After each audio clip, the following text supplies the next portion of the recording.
The alarm screamed through the monitoring station, cutting through the usual quiet hum of machinery.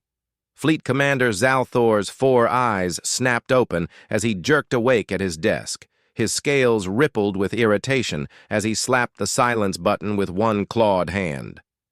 "Report," he growled at the junior officer who stood trembling near the door. "Sir, we have detected an unknown vessel. It just came through a wormhole jump at Sector 793. The young Vrexian's voice shook slightly. "The size readings are unusual." Zalthor stood and walked to the main display screen. His irritation faded as he saw the data streaming across the monitors. The vessel was enormous. Its mass readings put it at nearly 3 times the size of the Empire's largest dreadnought. Energy signatures pulsed from it in patterns that matched nothing in their extensive database. "Send the standard identification request," Zalthor ordered. He watched the screen carefully. The massive ship continued on its course, heading deeper into Imperial space. No response came to their hail. Around him, the station crew worked quickly. Sensor technician Cree pulled up detailed scans of the vessel's hull. What she saw made her breath catch in her throat. "Commander, look at this." Cree transferred her findings to the main screen. The hull composition, the energy distribution patterns, even the construction techniques. "Sir, I think this might be human." Zalthor turned to stare at her. "Human? Don't be ridiculous. The humans barely achieved faster-than-light travel 2 years ago. They have no military fleet to speak of." "I know, sir. But look at the thermal signatures. And here, the way the power flows through the ship. It matches the engineering style from the human vessels we cataloged during first contact." Cree pointed to various data points on her screen. Zalthor studied the information more carefully. His certainty began to crumble. The evidence was clear. This ship, this massive warship heading straight toward the Empire's core worlds, was definitely human in origin. "Get me a direct line to Imperial Command," Zalthor said quietly. "Priority Alpha." The communication took only minutes to establish, but those minutes felt like hours. Zalthor watched the mysterious ship continue its steady advance. It did not slow down. It did not change course. It simply moved forward with terrible purpose. When the connection finally came through, Zalthor found himself speaking directly to Fleet Admiral Torvin. The old warrior's face appeared on the screen, his expression already grim. "Commander Zalthor, I've seen your preliminary report. Confirm that you believe this vessel is human." "Yes, Admiral. All evidence points to human construction. The ship is massive, possibly a new class of battleship. It refuses to respond to hails and continues moving toward our core systems." Torvin's scaled face darkened. "This makes no sense. Our intelligence reports showed humanity as a minor power. They have 1 colony world and a small exploration fleet. Nothing that would suggest they could build something like this. Nevertheless, Admiral, the ship is there, and it's coming." Torvin was silent for a moment. Zalthor could see him thinking, weighing options. Finally, the Admiral spoke. "I'm convening an emergency session of the Security Council. Continue monitoring the vessel. Do not engage unless it shows hostile intent. I'm sending the 3rd Battle Fleet to your position. Estimated arrival in 6 hours." The screen went dark. Zalthor stood alone in the command center, staring at the image of the massive human ship. Around him, his crew worked in tense silence. News of the mysterious vessel spread through the Imperial communication networks like fire through dry grass. Within 2 hours, every major government official in the Empire knew about the human ship. Within 3 hours, panic had begun to set in. The Security Council met in their grand chamber on the capital world. 12 species sat around the circular table, representing the major powers within the Vrexian Empire. The air crackled with tension. "How could our intelligence have been so wrong?" demanded Councillor Threx, his tentacles writhing with agitation. We were told humanity was primitive, harmless. They were harmless 2 years ago, replied Intelligence Director Zalma. We have no records of them constructing any military vessels. No evidence of shipyards capable of building something this large. This ship appeared as if from nowhere. Perhaps they hid their true capabilities, suggested another counselor. Perhaps they have been planning this for years. Fleet Admiral Torvin spoke up from his position at the table. Regardless of how they built it, we must respond. I have dispatched the 3rd Battle Fleet to intercept. 12 heavy cruisers and 40 escort vessels. If the human ship proves hostile, we will destroy it. And if there are more ships like this? Counselor Threx asked. If this is merely the first of a human armada? No one had an answer to that question. The silence in the chamber was heavy with fear and uncertainty. Back at the monitoring station, Cree continued her analysis of the human vessel. The more she studied it, the more confused she became. The ship's design was strange. Those protrusions on the sides did not look like standard weapon mounts. The energy signatures were wrong for a military vessel. But what else could something so large possibly be? "Commander," she called out, "I'm picking up additional readings. The ship's hull appears to have multiple layers. There are massive internal spaces. It's almost like a cargo configuration. But that can't be right." Zalthor came to look at her screen. Could it be carrying invasion forces? Troops or weapons? Possibly, sir. The internal volume is enormous. It could carry thousands of soldiers or enough weapons to arm a planetary assault. Zalthor nodded grimly. He updated his report to Imperial Command, adding Kree's findings. With each new piece of information, the human ship seemed more threatening. Hours passed. The 3rd Battle Fleet arrived at the monitoring station and took up formation. 52 warships arranged themselves in a defensive pattern, waiting for the human vessel to come within range. Admiral Torvin stood on the bridge of his flagship, staring at the view screen. The human ship was now visible as a distant point of light. In 30 minutes, it would reach their position. In 30 minutes, they would have their answers. "All ships, battle stations," Torvin commanded. "Weapons charged, but hold fire until my order.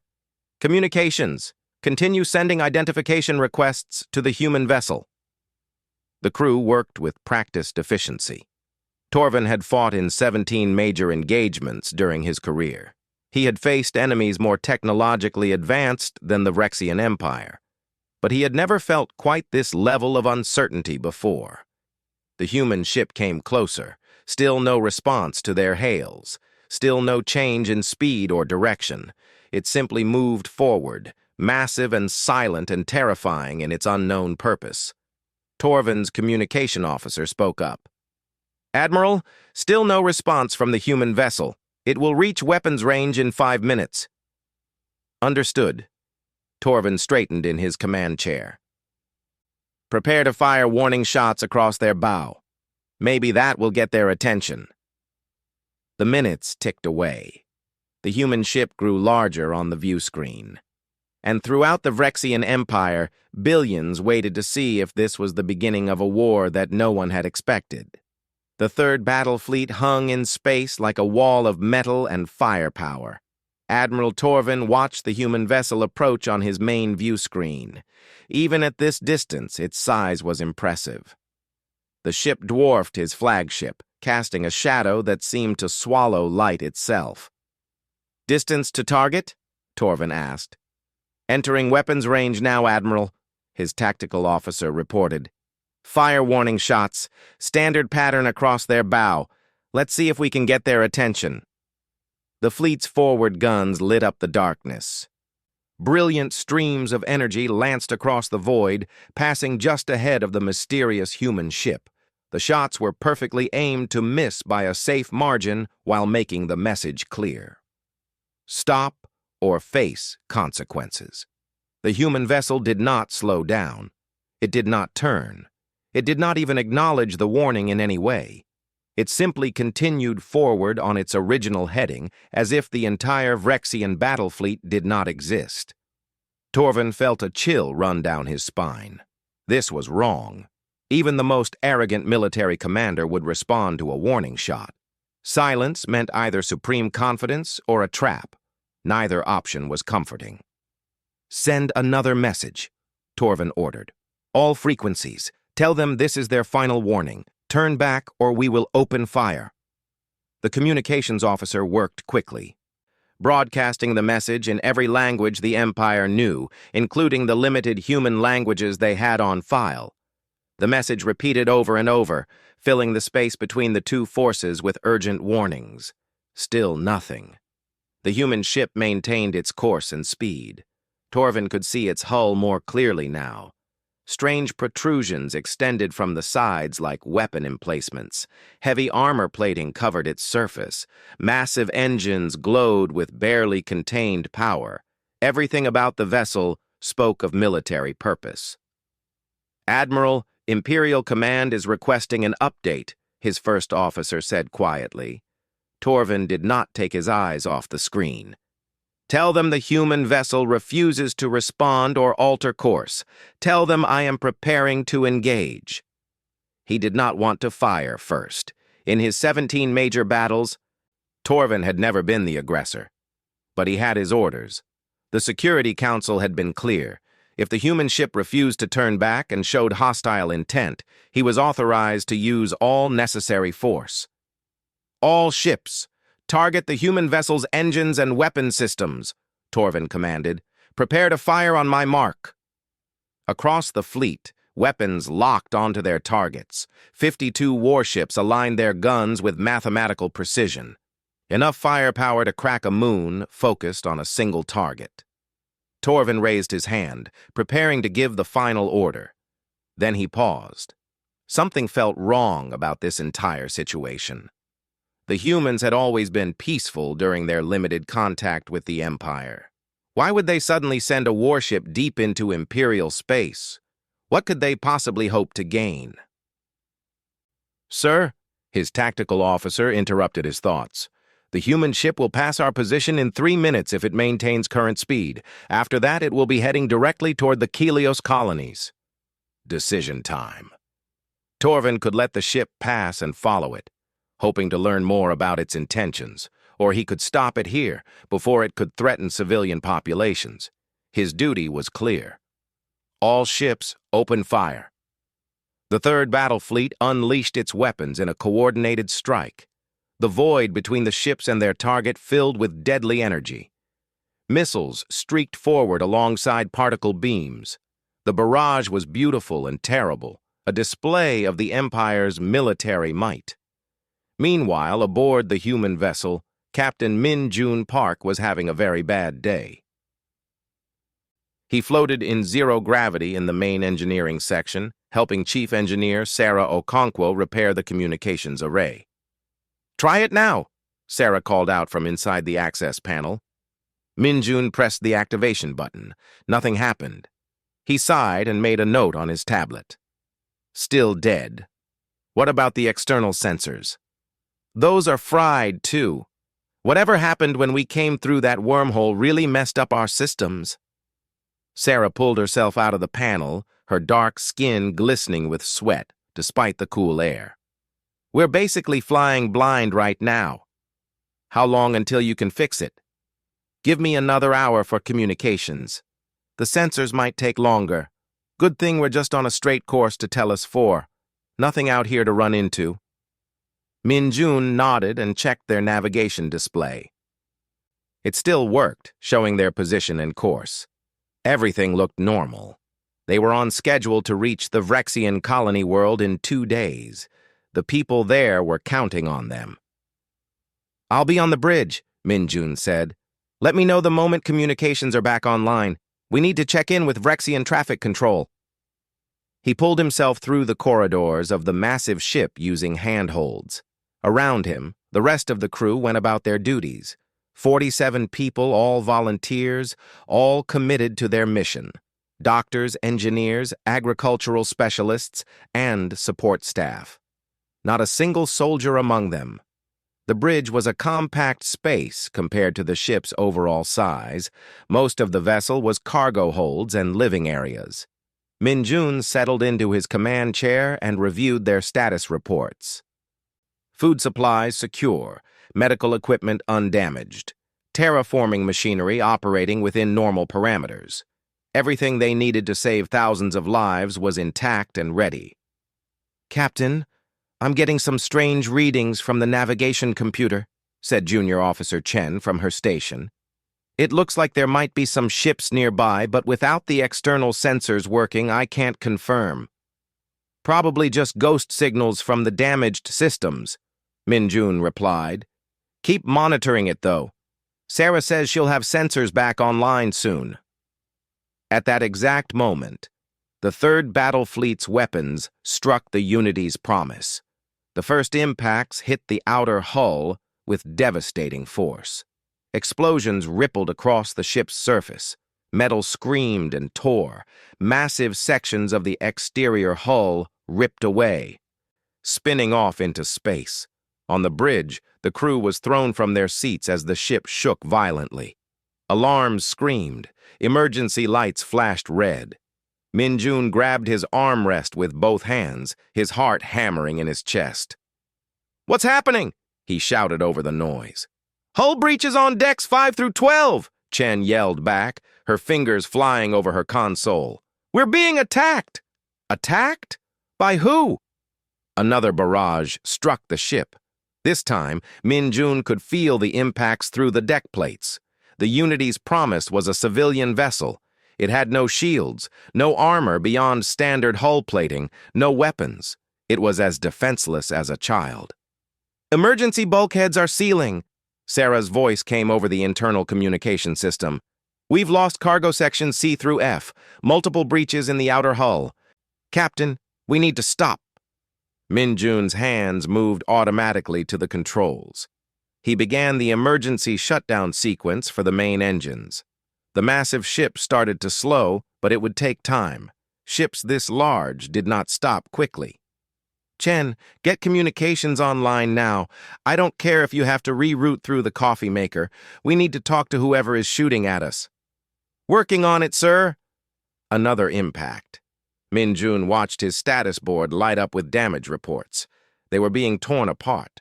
Whatever was attacking them had serious firepower. At this rate, the Unity's Promise would not survive another minute. Then suddenly the attacks stopped. The ship continued to shake from the impacts already sustained, but no new weapons fire struck them. The alarms still blared, but the immediate threat seemed to have paused. "Communications are back!" Chen shouted triumphantly. "We're receiving dozens of messages. They're all from something called the Third Battle Fleet. They're demanding our surrender." Min-jun stared at her in disbelief. "Surrender? We're a humanitarian vessel. We're here to help people." He took a deep breath, trying to calm his racing heart. "Open a channel. Let me talk to whoever is in charge of shooting at unarmed cargo ships." Admiral Torvin watched the barrage impact the human vessel with grim satisfaction. His fleet's weapons tore through the ship's hull like claws through fabric. Explosions bloomed across its surface, ripping away massive sections of the exterior. Surely now the humans would surrender. But as the debris cleared, Torvin saw something that made his blood run cold. Instead of secondary explosions or detonating weapons, something else spilled from the ruptured cargo bays. Thousands of sealed containers tumbled into space. Agricultural equipment spun slowly in the void. Medical supplies in clearly marked crates drifted past his view screen. "Tactical, what am I looking at?" Torvin demanded. His tactical officer's voice was confused. "Sir, those appear to be food containers and farming equipment, also medical supplies, construction materials, and what looks like terraforming machinery." "That's impossible. This is a military vessel. Those must be decoys or camouflage." "Admiral, I'm analyzing the hull breaches. The areas we identified as armor plating were just heavy-duty cargo shielding, standard civilian grade. And those weapon emplacements we were concerned about, they're actually industrial fabricators and terraforming equipment." Torvin leaned forward in his command chair, studying the view screen more carefully. As more debris floated away from the damaged vessel, the truth became undeniable. This was not a battleship. This was a cargo ship, a massive, oversized, completely unarmed cargo ship. "Get me a detailed scan of that vessel right now," Torvin ordered. "I want to know exactly what we just shot at." The scan took less than a minute. When the results came through, Torvin felt his heart sink. The human ship had no weapons, no shields, no military systems of any kind. Its enormous size was not for carrying troops or weapons. It was for carrying supplies, enormous amounts of supplies. "Sir, we're receiving a communication from the human vessel," his communications officer reported. "They're asking why we attacked them. Put them through. Now." The view screen changed to show a human male in a simple blue uniform. His dark hair was disheveled, and blood ran from a cut on his forehead. Behind him, Torvin could see other humans working frantically at damaged consoles. This was not a military bridge. It was too small, too crowded, too chaotic. "This is Captain Min-Jun Park of the HCSS Unity's Promise," the human said, his voice shaking with barely controlled anger. "We are an unarmed humanitarian vessel on a relief mission to Tellus 4. Why are you firing on us?" Torvin felt as if the deck had dropped from beneath his feet. "Humanitarian vessel? Our sensors indicated you were a battleship." "Battleship?" Park looked confused and angry. "We're a retrofitted colony ship carrying medical supplies and food. We're here to help the people of Tellus 4. They're dying from plague and crop failure." "You did not respond to our hails," Torvin said, but his words sounded weak even to his own ears. "Our communications were damaged during wormhole transit. We've been trying to repair them for hours." Park gestured to someone off-screen. "We sent diplomatic notifications ahead of our arrival weeks ago. Didn't you receive them?" Torvin quickly accessed the Imperial communication logs. After a moment of searching, he found them. Multiple messages from Earth's diplomatic corps, notifying the Empire of a humanitarian mission to Tellus 4. The messages had arrived at a regional processing center and then got lost in the bureaucratic system.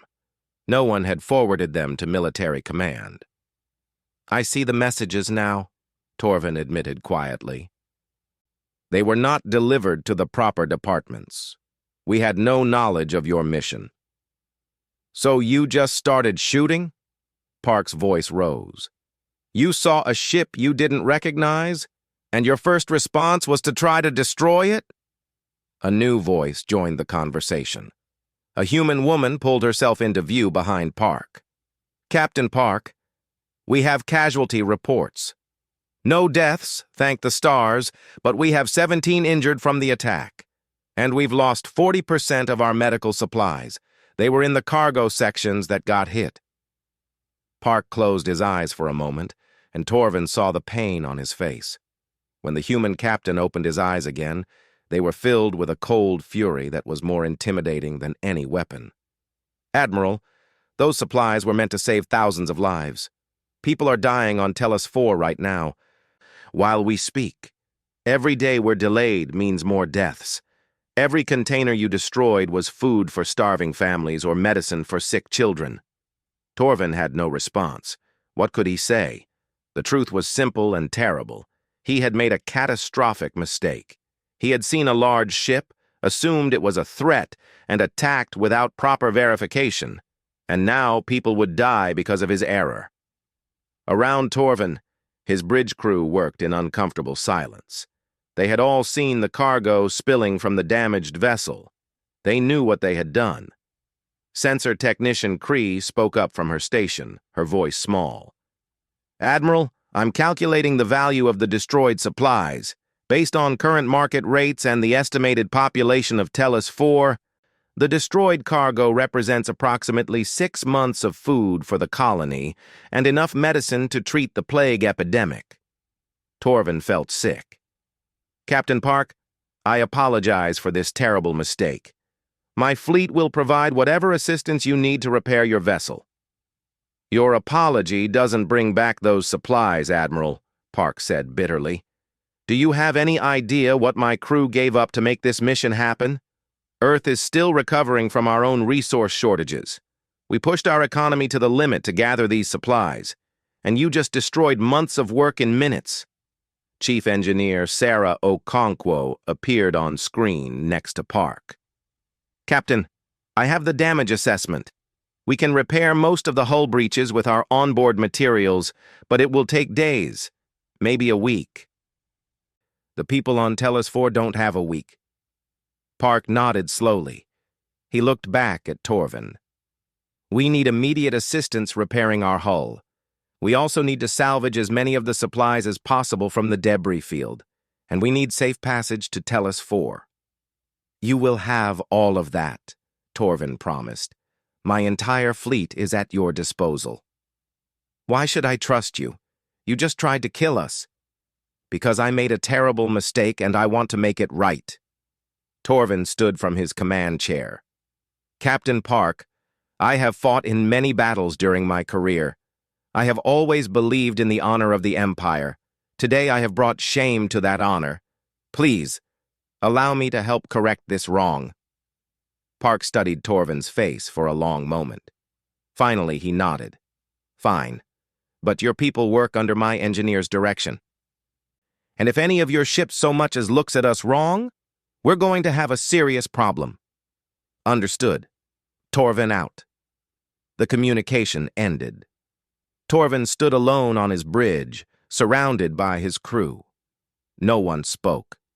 The weight of their mistake hung heavy in the air. All ships, Torvin said quietly. Prepare to assist the human vessel. Engineering teams to stand by for damage control operations. Tactical, organized search and recovery for the debris field. I want every container salvaged. As his crew jumped to carry out his orders, Torvin opened a secure channel to Imperial Command. He needed to report what had happened, and he was not looking forward to the conversation. But first, he composed a different message. An uncoded transmission that would be picked up by every faction, every species, and every news organization within the Empire. The message was simple. It told the truth about the human ship, about the humanitarian mission, and about the Empire's attack on an unarmed vessel. Torvin knew this message would end his career, but he also knew it was the right thing to do. Within hours, the news spread across the Empire. The initial panic about a human battleship transformed into shock and shame. An unarmed humanitarian vessel, carrying supplies to save Imperial citizens, had been attacked by the Empire's own fleet. The political implications were staggering. In the debris field, Vrexian and human engineers worked side by side, salvaging what they could. Recovery crews found container after container of medical supplies, food, and equipment. Each salvaged item was carefully cataloged and transferred to secure storage. Admiral Torvin stood on the observation deck of his flagship, watching the recovery operations. Beside him, Captain Park floated in a borrowed Vrexian environmental suit.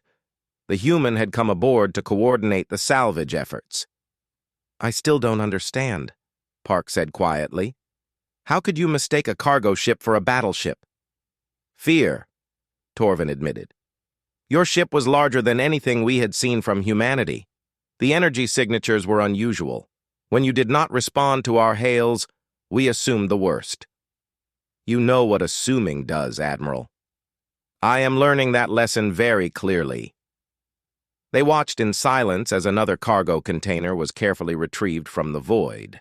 Inside that container were medications that would save lives, lives that had nearly been lost because of fear and miscommunication. The repair work continued for 3 days. Vrexian engineers worked alongside the human crew, patching hull breaches and restoring damaged systems. Admiral Torvin had kept his word. His entire fleet was dedicated to helping the Unity's promise continue its mission. On the 3rd day, Torvin requested a formal meeting with Captain Park. They met in a small conference room aboard the human vessel. The room was plain and functional, with a single table and chairs designed for human bodies. Torvin had to adjust his posture awkwardly to fit in the seat. Your repairs are progressing well, Torvin said as Park entered the room, carrying 2 cups of something that steamed gently. Thanks to your engineers, Park admitted. He offered 1 cup to Torvin. Coffee. It's a human drink. I thought you might want to try it. Torvin accepted the cup carefully. The liquid was dark and smelled bitter. He took a cautious sip and immediately regretted it. His face must have shown his distaste, because Park laughed. It's an acquired taste, Park said with a small smile. Most humans don't like it at first either. They sat in silence for a moment. Torvin set the coffee aside and studied the human captain. Park looked tired. The cut on his forehead had healed, but there were dark circles under his eyes. I wanted to ask you something, Torvin said finally. Why did you come here? Why risk so much to help people you have never met? Park took a sip of his own coffee before answering. 3 months ago, our deep space monitoring stations picked up distress signals from Tellus 4. The plague was spreading fast, and their crops were failing. We tried to contact your empire to offer help, but the response was slow. By the time we got through all the bureaucratic channels, we realized that no help was coming in time. The empire is stretched thin across many systems, Torvin said defensively. We have limited resources and many demands. I understand that, but we couldn't just ignore the problem. Park leaned forward, his eyes intense. Every day we waited, more people died, so we decided to do something about it. But your own world is still developing. You told me Earth has resource shortages. Why give away what you need? Park smiled sadly.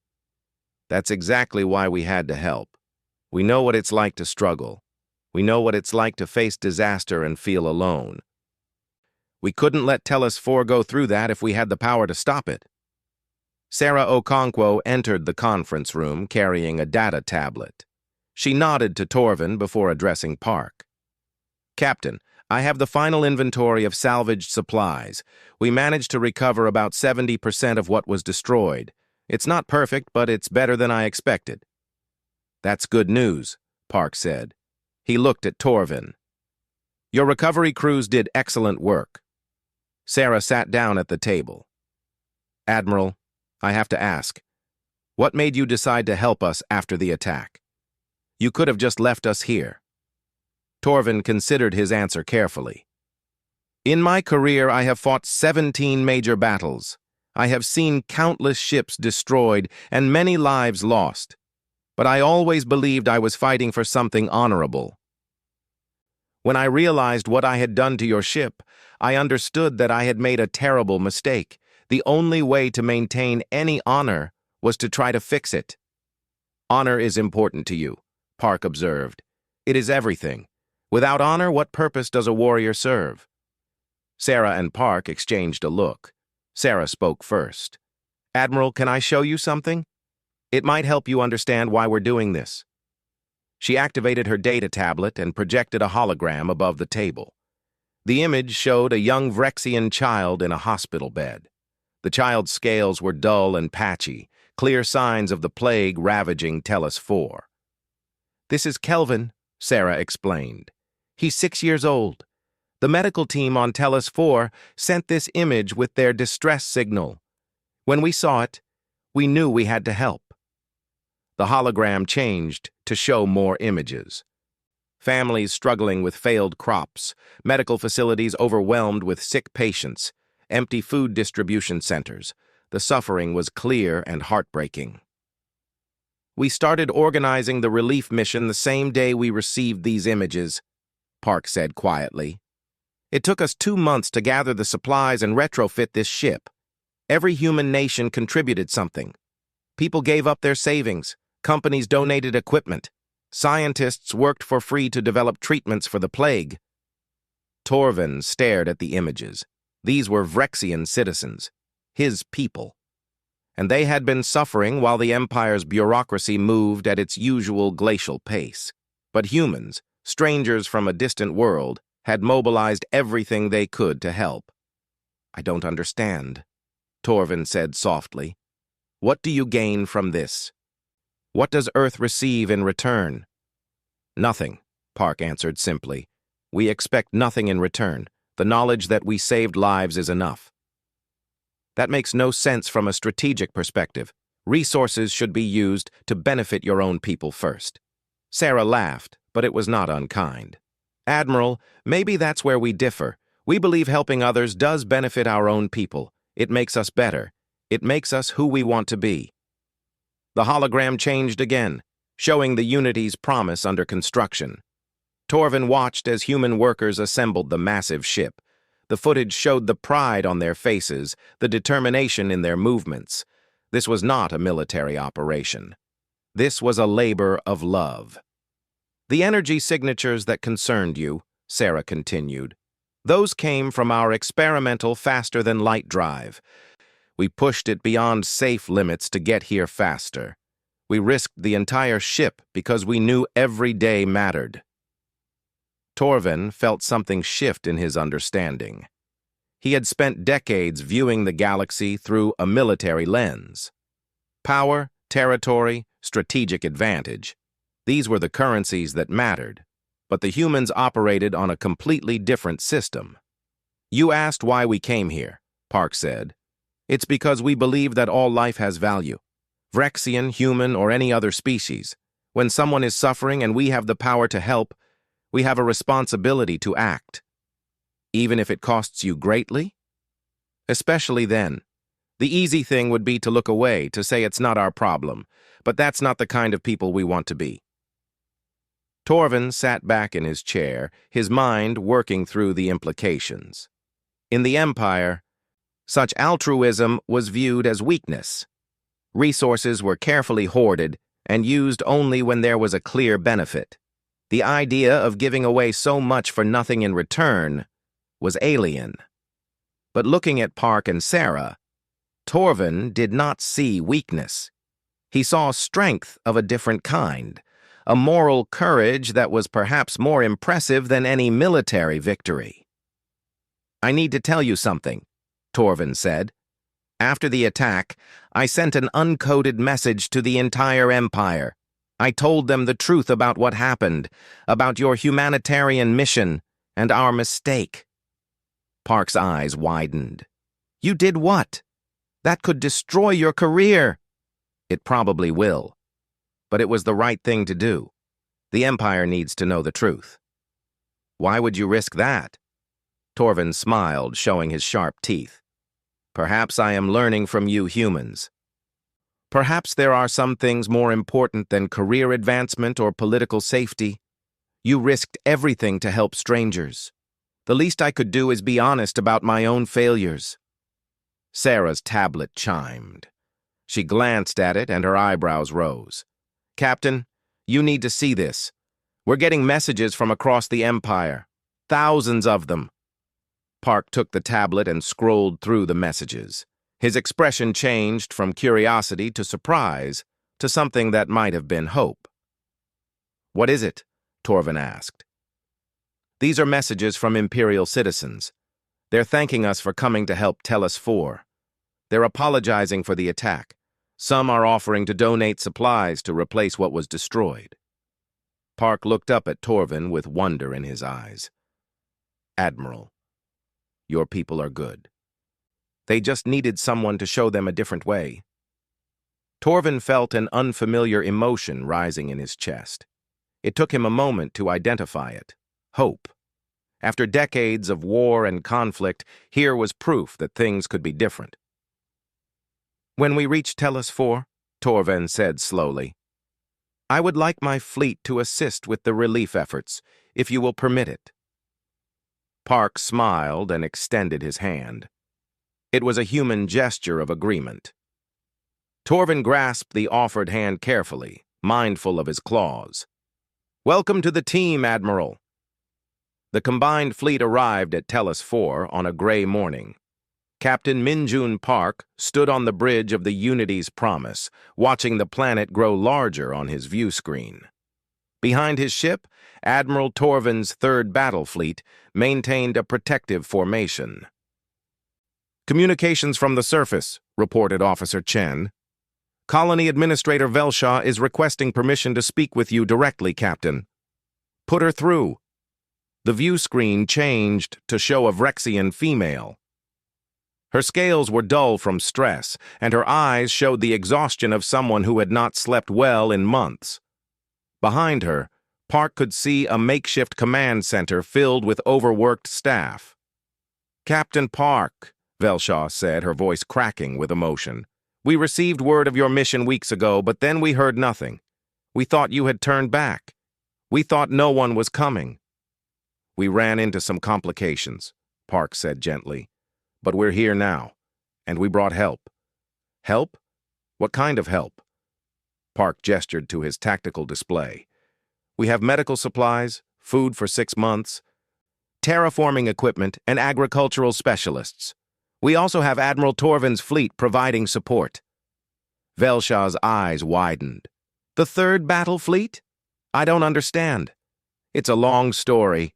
Right now, let's focus on saving your people. Where do you need us most?" Over the next hour, Park and Velshaw coordinated the relief effort. The Unity's Promise took up orbit over the colony's main population center. Transport shuttles began ferrying supplies to the surface. Torvin's fleet provided additional shuttles and personnel to speed up the process. Dr. Lisa Chen, the Unity's Promise's chief medical officer, took charge of the medical response. She worked with Vrexian doctors to distribute medicines and establish treatment protocols. The human medications were not perfect matches for Vrexian biology, but they were close enough to be effective against the plague. Sarah Okonkwo led the agricultural team. They assessed the crop failures and began deploying terraforming equipment to restore the soil.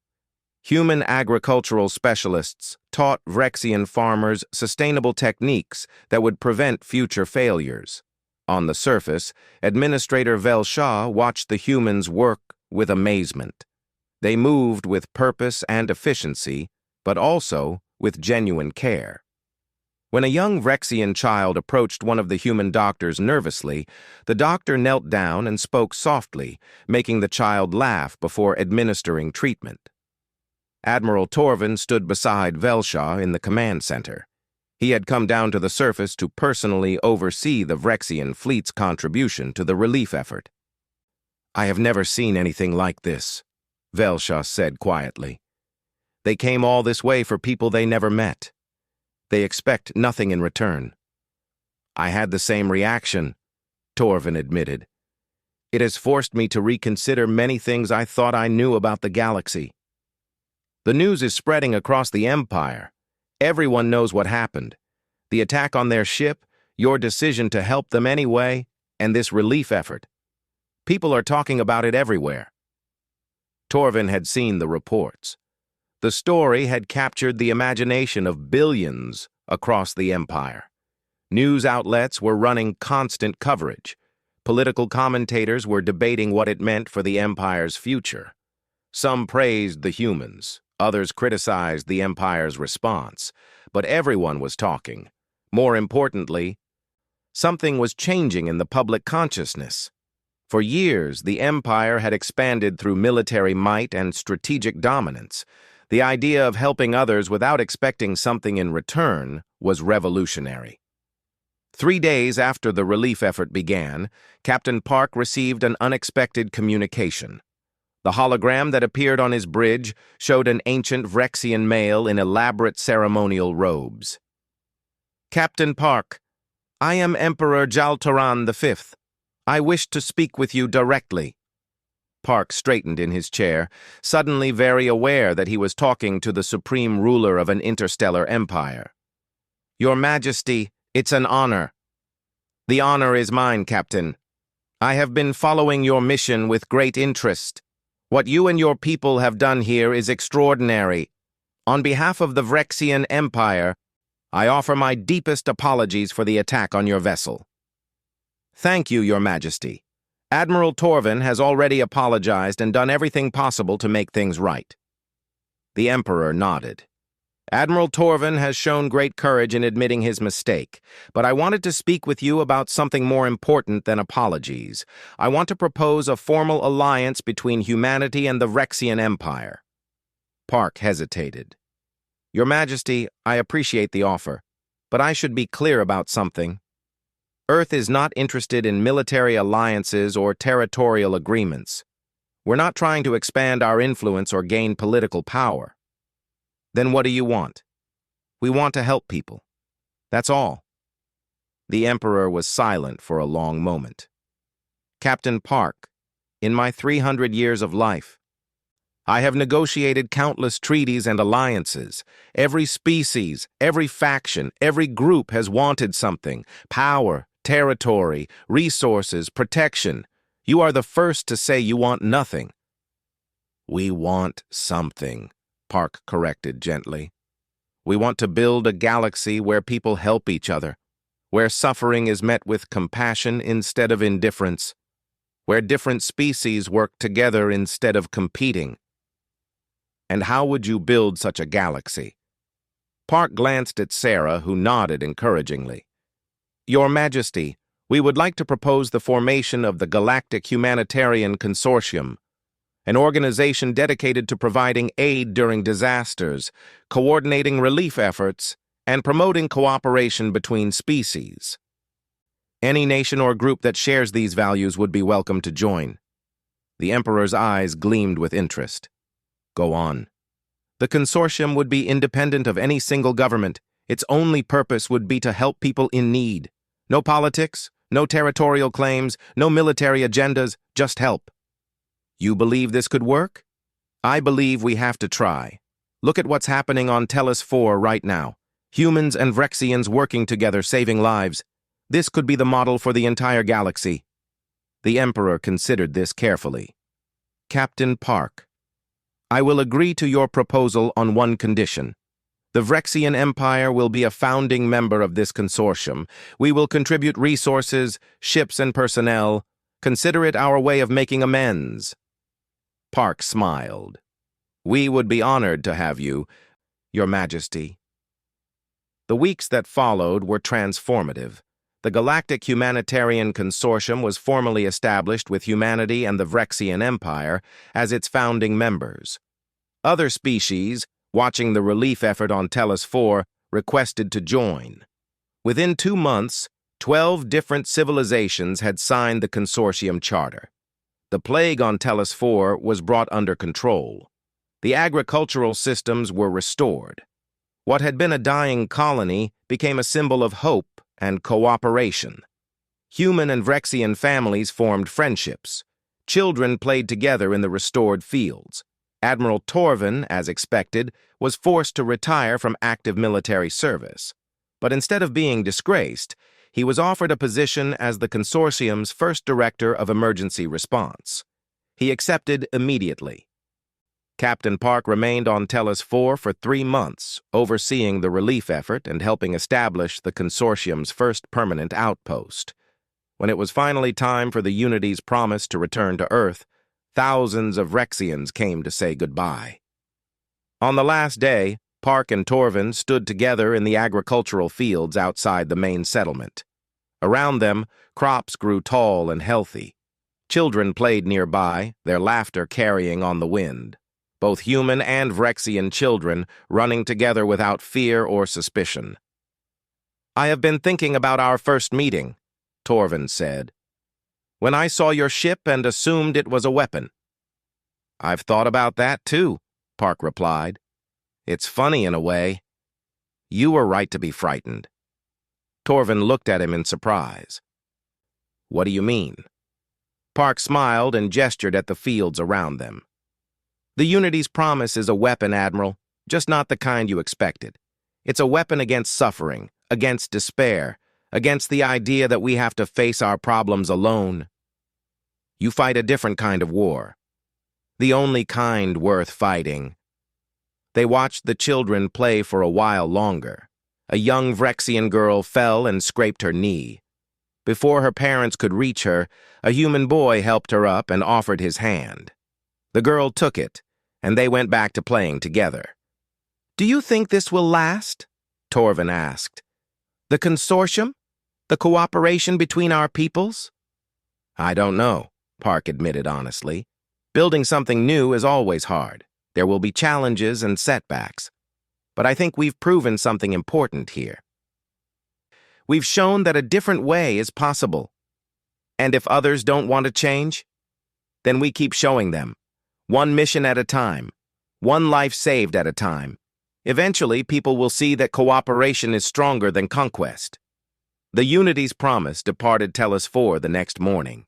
As the massive ship climbed toward orbit, Park took one last look at the planet below.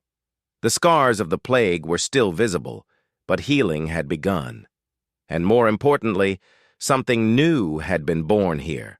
A partnership between species based on mutual respect and genuine care. Admiral Torvin stood in the consortium's new headquarters, watching the ship leave. Beside him, Administrator Velshaw smiled through tears. "They changed everything," she said softly. "In just a few months. They changed our entire world." "They changed more than that," Torvin replied. "They changed how we see ourselves, how we see what's possible." As the Unity's promise jumped to faster-than-light speed, heading back to Earth, Torvin turned to face the work ahead. The consortium had dozens of applications from colonies requesting aid. There were disasters to respond to, lives to save, and a new vision of the galaxy to build. He thought about Park's words. The Unity's promise was a weapon that fought against everything Torvin had spent his career defending. And in its wake, it left something he had never expected to see in his lifetime. Hope. The Galactic Empire had panicked when they saw what they thought was a human battleship. They had been right to be afraid, just not in the way they expected. Because the greatest threat to their old ways was not military might or technological superiority. It was the simple, terrifying, wonderful idea that people could choose to help each other, that compassion could be stronger than conquest, that the measure of a civilization was not what it could destroy, but what it could build.